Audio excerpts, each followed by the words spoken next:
There's this pernicious lie that says that science and faith are incompatible. We're told either bluntly or subtly that you could either be a believer in God or you could be a believer in science, but you can't be both. It's only one or the other. Much of this is empowered by a false understanding of both science and faith.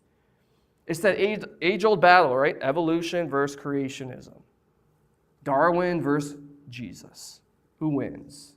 Despite the many scientific problems with Darwin's theory of evolution, there are even bigger problems philosophically.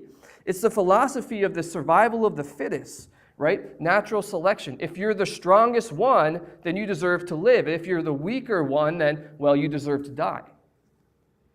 It says the species that are the strongest survive, while those who are weak die. It's a natural process wherein the better life forms survive while the weaker ones die off. The stronger bearing with the weaker is the only sin in evolution. Because by doing so, the stronger are hindering the advancement of the race. So a naturalistic worldview demands that the weaker must die. Because, frankly, they don't deserve to live. And if that's true, well, then it has devastating consequences. If evolution is true, then hospitals are a waste of money.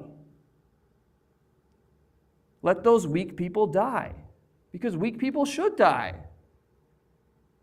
People born with disabilities should be immediately killed because they're a weak link in the gene pool and should not be allowed to live. Now, of course, we don't live this way because we innately know that human life has value because we know we're made in the image of God. The scriptures are given for our instruction, and it teaches us not about a religious set of values, but it teaches us about a person, Jesus. Jesus Christ came and he bore our reproaches. He gave us the example to follow. Now imagine that. The strongest being of all time, God Almighty, he came to earth. He emptied himself in order to intentionally, on purpose, bear the weaknesses of the weakest among us. That's why we who are stronger in the faith are commanded to bear with the weaknesses of the weak, because that's what Jesus does.